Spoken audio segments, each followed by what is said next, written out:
Ek lees nou die dag juis weer van die pragtige verhale in die boek Handelinge. Wat ons vertel hoe die eerste gelowiges in die gemeentes gewerk en hulle werk gedoen het as gewoon gelowige mense in die wêreld. En nou, onthou jy mos nog hoe ons oor Handelinge gepraat het, ja, die eerste gelowiges, na Jesus se op hemelvaart en die uitstorting van die Heilige Gees, dan begin gelowige mense preek en verkondig, en hoe meer mense dan aansluit by die kerk, meer mense kom by mekaar in gemeentekies, en ja, wanneer mense nou hoor gemeente, moet mense dink, dis maar klein groepies gemeentekies, mense wat by mekaar kom, waarskynlik so 10, 15 mense wat sommer in mekaar se huise by mekaar kom, saam die Here Jesus aanbid.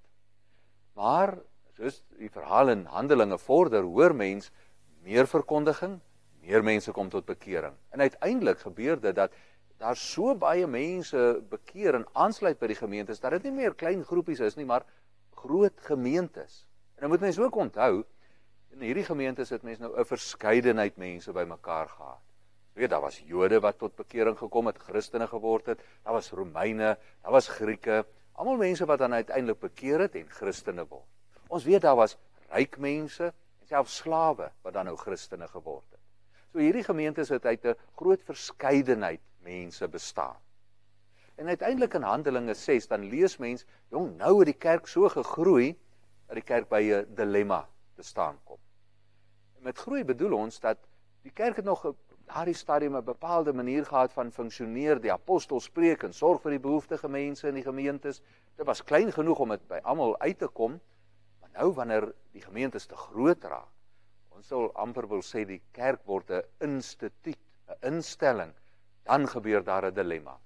Ons lees in Handelinge 6 in die eerste paar verse hoe van die Grieks sprekende Christene kom kla en sê, ons mense word nie versorg nie.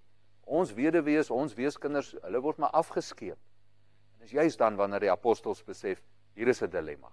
Die kerk het nou te groot geword. En wanneer die kerk dan nou so 'n instituut en 'n instelling word, ja, mens weet mos nou, as 'n groepie mense nou so te veel raak, dan is daar naderhand reëls en regulasies en ja, selfs strukture nodig. En dis nou presies wat hier in Handelinge 6 gebeur. Die apostel sê, nou moet ons 'n plan maak. Ons kom nie by alles uit nie. Ons werk is om te preek en die gemeentes te versorg. Kom ons kies dan nou liewer mense wie se werk dit is om uitsluitlik barmhartigheidswerk te doen. Hoor mense in Handelinge 6 hoe daar 7 diakens verkies word.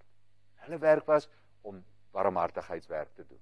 Hulle versorg die armes, die behoeftiges, die weeskinders, die weduwees. En ons weet mos nou in die eerste gemeentes, daar was geld. Ons het ons nou 'n paar hoofstukke terug gelees van Ananias en Safira, wat onder andere ook geld aan die gemeente gegee het om die behoeftiges te versorg. So daar was geld.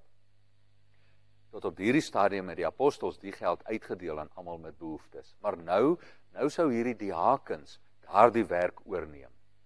Ons ken diakens. Ons gemeentes ken ook vandag diakens. Ja, die diakens se werk tradisioneel was mos maar om geld in te samel en uit te deel aan daar waar nood en behoefte is. Vandag is daar baie ander maniere om geld in te samel. So ons diakens vandag fokus uitsluitlik op barmhartigheidswerk. Die wonderlike is, die kerk groei so, dat daar take, opdragte, mense met werk aangestel moet word om die gemeente te bedien. Wat ek hoor is dat in hierdie verhale van Handelinge word juist vertel hoe prediking nog altyd vir die kerk belangrik was, maar ook barmhartigheidswerk. Dit wat mense by hulle ore hoor, die evangelie ingaan, vind in hulle harte neerslag en word ook in hulle hande sigbaar as hulle barmhartigheidswerk doen. Dit is vandag nie anders nie. Dit wat ons hoor, moet ons in ons dade demonstreer, die dade van barmhartigheid. So leer ons hoe die eerste gelowiges in Handelinge geleef het. Kom luister 'n volgende keer verder.